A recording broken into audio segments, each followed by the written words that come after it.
Hey friends, it's Sarah from She's Crafty and She Knows It, and today I'm going to show you how I turn somebody else's trash into this treasure.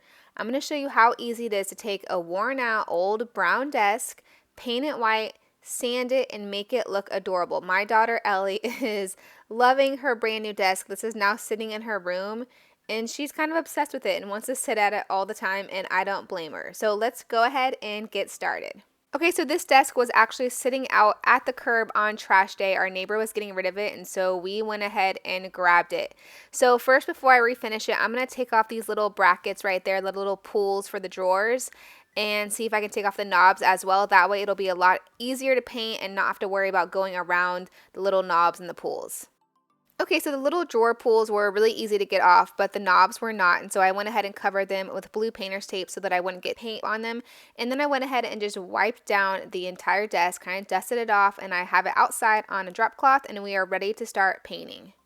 And so for this desk, I'm going to use a flat white spray paint. You can use whatever color you want to, obviously. Before I start painting, I'm going to go ahead and quickly remove the drawers, and then we can start.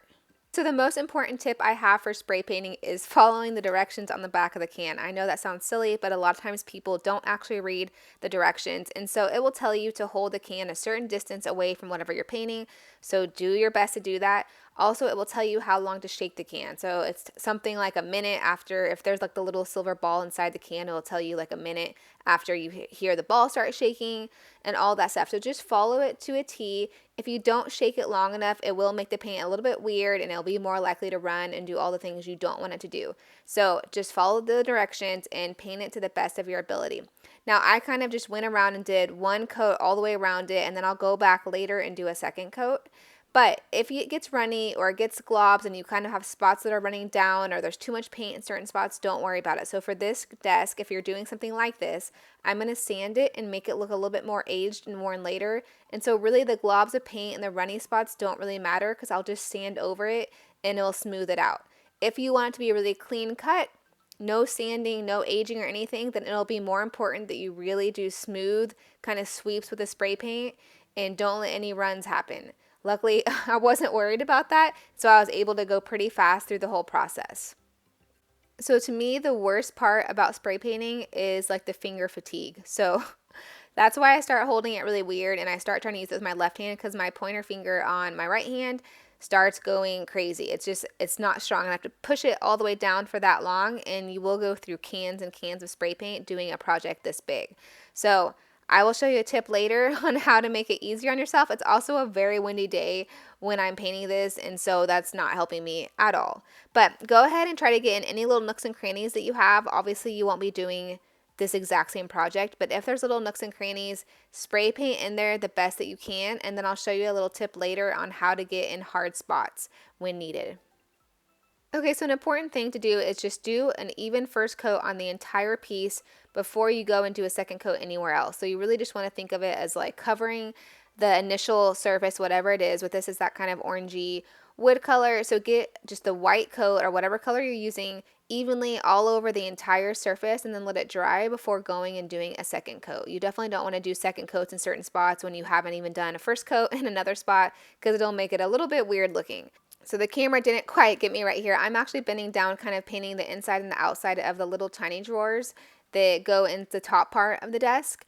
And then you'll see in a second, I'll put the bigger drawer in and I'm going to kind of paint it the parts that I can see over it. And that way this drawer kind of has like that felty green stuff inside of it. So I can't just spray the entire inside of the drawer or it would mess up the green felty part. And so I'm having to do it kind of in a different way than I normally would. Okay, so I just got back from taking a break and going to Home Depot to get more paint, and I found this Comfort Grip spray paint handle that hopefully will make spray painting so much easier and my fingers will not cramp up. So I have it on the can. It was super easy to put on. Oh my gosh, guys, I was amazed by how much this helped. First of all, it pushes the nozzle down all the way and just such a great spray and even spray comes out that it made the painting so much easier. I wish I'd had this thing for the beginning of the desk and for like every project I've done before this. So this is totally worth it. I think it was like $10 or something, but you can use it obviously over and over again and it is worth every penny. So I'm still able to switch back and forth hands with this, but I'm not having to like switch fingers and switch hands constantly like I was. So definitely if you're doing a big project, invest in one of these little $10 handles.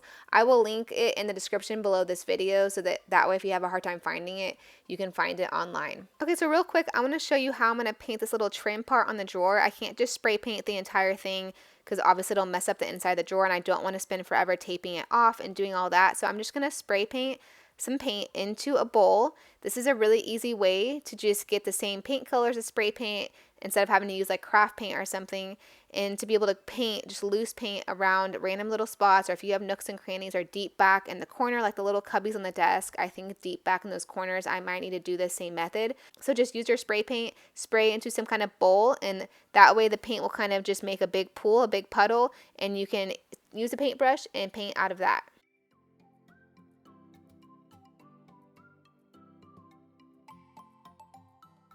Okay, so here is how the desk looks. This is 2 full coats of paint on it. It looks really good, but I'm going to go ahead and sand it. But I just wanted to show you beforehand how it looks without being sanded.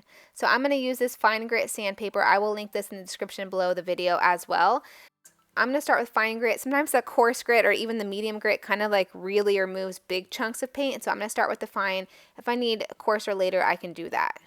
Okay, so after you kind of fold your piece of sandpaper, you're going to go along the edges of the item that you're sanding. So the way I think of it is you're sanding the spots that would naturally get bumped. If you were to have moved this desk from home to home over the last 30 years, what spots would naturally get bumped? Of course, it would be all the little edges. Those are always the spots of everything that get bumped. So I just go around all the surfaces. You can do the big open surfaces if you want to and kind of even make it look more distressed. But as a whole, I kind of just stick to all the little edges, all the way up, all the curves and all that. So you can see right here, the top and bottom edges of the little trim, I did both of those, and then down here you can see the edging on that, how it's sanded. So you can do this as much or as little as you want to, of course not at all, but I'm just going to go around the whole desk doing the edges and see how it looks.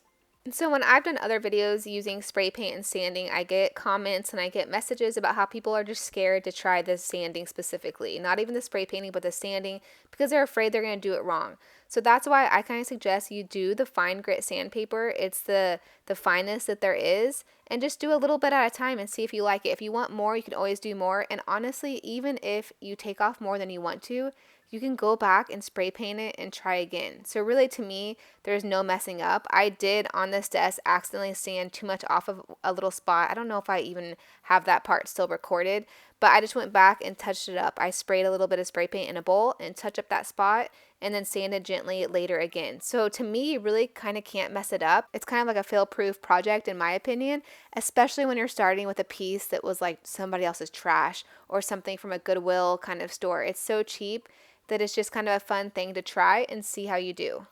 Okay, now that I'm officially done sanding, I'm just going to wipe the whole desk down real quick to get off any little dust left over from all the sanding.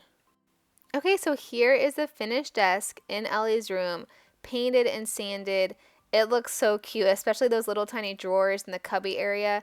I just feel like the whole thing looks perfect. It matches her room perfectly, and honestly, it probably would have cost several $100s if I had found it at some little boutique somewhere, especially because it looks so antique, and instead all it cost me was the cost of the spray paint and a piece of sandpaper. So super simple, cheap project, and we love how it looks. If you like this video, please give it a big thumbs up and make sure you subscribe for more videos. Bye!